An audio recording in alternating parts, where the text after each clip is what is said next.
आप देख रहे हैं आरबीएम न्यूज। बात करते हैं गुरुग्राम विधानसभा चुनाव की। इस चुनावी मौसम में आज जहां हर नेता टिकट लेने की होड़ में दिल्ली दरबार में मत्था टेकने में लगा हुआ है, वहीं दूसरी ओर गुरुग्राम विधानसभा सीट से भाजपा के टिकट के प्रबल दावेदार नवीन गोयल जनता का आशीर्वाद प्राप्त करने में लगे हुए हैं। इसी क्रम में नवीन गोयल ने रामलीला मैदान जयकमपुरा में जन संवाद कार्यक्रम रखा, जहां उनको सुनने लोगों की भीड़ उमड़ पड़ी।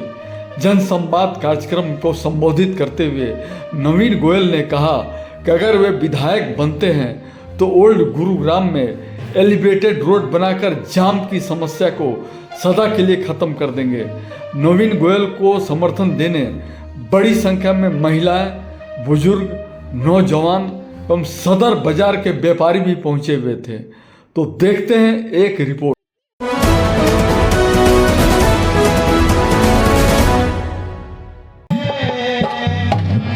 ये गुरुग्राम तेरे साथ खड़ा है, कौन हरा सकता है। ये गुरुग्राम तेरे साथ खड़ा है, कौन हरा सकता है। भाई साहब, आप लोग जितना आपका एक्सपीरियंस है लोगों के चेहरे बता सकते हैं। गुरुग्राम जैसे शहर में अभी हमने तिरंगा यात्रा करी और वहाँ पर 15,000 से ऊपर युवा भाई बहन आए। वहाँ पर एक एक स्कूटी पर हमने ऐसा देखा कि पति पत्नी और 2 बेटी, वो भी पूरे रास्ते के अंदर, उस यात्रा के अंदर 75 साल का 80 साल का बुजुर्ग भी देखा।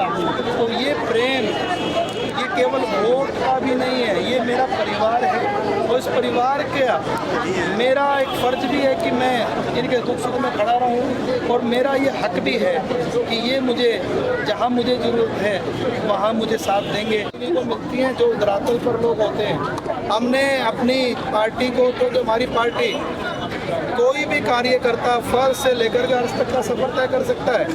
हमने अपना काम बड़ा ईमानदारी से चाहे पर्यावरण विभाग का हो, चाहे जिला सचिव का हो, और अब व्यापार प्रकोष्ठ के प्रदेश संयोजक के तौर पर बड़ी ईमानदारी से करने की कोशिश करी है। और समाज सेवा आप घर बैठ के जब तक आप लोगों के बीच में नहीं जाओगे, जब तक आप ग्राउंड का पूरा टेम्परेचर तापमान आप भी नहीं माप पाते हो। और हम तो पिछले 5 साल में एक भी दिन ऐसा नहीं हुआ कि सुबह 6 बजे से लेकर रात को 11 बजे तक जनता के बीच में ना रहे हो। नवीन गोयल, किसी को अगर आधार कार्ड बनवाना हो या आधार कार्ड में कुछ चीज ठीक करवानी हो तो भाई नवीन गोयल, और अगर किसी को साफ सफाई करवानी हो उसके एरिया में तो भाई नवीन गोयल। जहाँ पर 20 दिन से पानी ना आया हो वहाँ पर भी भाई नवीन गोयल, और जहाँ पर सीवर बंद हो गया हो, जो ऐसे चीजें हो उसके लिए भी भाई कि ये आवाज दिल्ली तक जानी चाहिए। और अभी मैंने देखा हाथ नहीं उठे किसी के। आज यहाँ पर महिला शक्ति की उपस्थिति डबल है पुरुषों से, तो मैं अपनी महिला शक्ति से गाऊंगी, बोलो भारत माता की जय। एमपी आए, बहुत से एमएलए आए, इलेक्शन लड़ा, घर जाके बैठ गए। आप उन्हें ढूंढते रहो कहाँ है कहाँ नहीं है। कोई किसी वजह से परेशान है, कोई किसी वजह से परेशान है। आज गुड़गांव में कौन सा ऐसा गली है, कौन सा पूछा है जहाँ भाई नवीन को नहीं जानता। किसी को कोई भी परेशानी हो तो परेशानी में जब कोई काम आता है तो भगवान नजर आता है।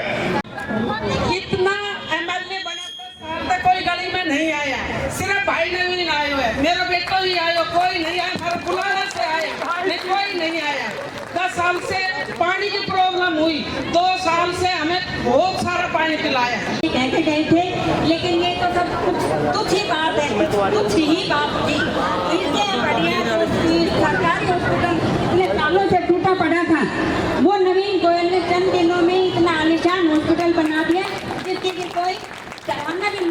त्रिपुरा के लोगों में कोई बात है अंबर, वरना तो कभी इतनी हंसी शाम न होती, वरना तो कभी इतनी हंसी शाम न होती। पिछले 5 सालों से हम भैया को देख रहे हैं, और भाई नवीन गोयल हर क्षेत्र में, चाहे वो शिक्षा विभाग हो, चाहे वो शुद्ध वातावरण का नाम हो, चाहे स्वास्थ्य की दृष्टि से हो, चाहे महिला कौशल विकास केंद्र का जिक्र आए, चाहे लाइट की समस्या हो, चाहे सीवर की समस्या हो, ऐसा कोई क्षेत्र रही हैं जहां भैया ने इन पहलुओं को नहीं छुआ। परंपरा के इतनी बड़ी जनता को देखकर मन प्रसन्न हो गया। नवीन जी, यहाँ पर इस मंच के ऊपर आशीर्वाद है कि जो इस मंच पे बैठा है या जो इस मंच पे जो सच्ची श्रद्धा से है ना, उसका राज तिलक हुआ ही हुआ है। भगवान राम का राज तिलक इसी मंच पे होता है और मैं आज आपको ये एश्योरेंस देता हूँ कि आपका राज तिलक भी इसी मंच के थ्रू ही होगा। जयकुंभपुरा गुड़गांव की राजधानी है भाई साहब, जयकुंभपुरा गुड़गांव की राजधानी है और यहाँ से कोई भी एमएलए आता है या कोई भी पार्षद होता है वो हमेशा जीत के जाता है। नहीं था कोई भी आदमी पिछले 20 सालों में आया जिसने बेटे की जिम्मेदारी निभाने का जब टाइम आया तो बेटे की जिम्मेदारी खूब निभाई। एक पति की जिम्मेदारी बहुत अच्छे से निभाते हैं, एक अच्छे फादर की जिम्मेदारी जिन्होंने हमेशा निभाई है, एक अच्छे दोस्त की जो जिम्मेदारी है वो हमेशा इन्होंने बखूबी निभाई है, एक समाज सेवा में जो एक सच्चा समाज सेवक होता है वो जिम्मेदारी तो आप इनको देख ही रहे हैं कि सबसे कम उम्र का युवा नेता अगर आप लोगों के गुड़गांव विधानसभा में है तो उसका नाम है भाई नवीन गोयल। मैं छोटी सी बात आपके सामने रखना चाहता हूँ। मेरे स्टेज पे ज़्यादातर मेरे जयकुंभपुरे के व्यापारी भाई बैठे हैं। भाई आज से 3 महीने पहले खांडगढ़ रोड पे एक बहुत भारी डकैती एक व्यापारी के साथ हुई, जिसको भाई ने 24 घंटे के अंदर उस पैसे को लगभग 20 लाख की वो पूंजी थी, भाई ने 24 घंटे के अंदर प्रयास करके प्रशासन पर दबाव देके उसको वापस कराया। और से मुट्ठी बंद करके नारा लगाएंगे, पता हम सबको भी चले कि हम यहाँ बैठे हैं और दूर दूर तक भी आवाज आए। भारत माता के इस पवित्र पावन मंच को प्रणाम करता हूँ, आपकी इस पावन उपस्थिति को प्रणाम करता हूँ। आप सब अपना कीमती समय निकाल करके, आज वर्किंग डे है, फिर भी आप इतनी बड़ी संख्या में आए हैं और आप सब ने मिल करके यहाँ मुझे आशीर्वाद दिया है। मैं आप सबका समर्थन और आशीर्वाद मांगने के लिए आया हूँ। एक बार जोरदार ताली आप सब अपने लिए एक बार बजा लीजिए। हमेशा मान सम्मान प्यार दिया है। यहाँ बहुत से सामाजिक साथी बैठे हैं। दोस्तों, आप सबके आशीर्वाद से आज हम मंजिल के बहुत करीब हैं। मेरा आपसे निवेदन है कि सिर्फ 30 दिन बच गए हैं। आज 29 तारीख है क्या? 30 हो गई और 30 तारीख अगली 29 तारीख को शाम को 5 बजे तो प्रचार बंद हो जाएगा और 1 तारीख को हमारे वोट डलने हैं। तो भाई मैं तो ये कहना चाहता हूँ, लोग घोषित कराने के लिए कई दिन से कमरे लेकर दिल्ली रहे हैं। मैं तो गुड़गांव की जनता के बीच में रहा हूं और नाम मेरा किसी जुबान पर नहीं, मैं तो चाहता हूं कि लोगों के दिलों पर नाम हो और उसके लिए हम काम कर रहे हैं।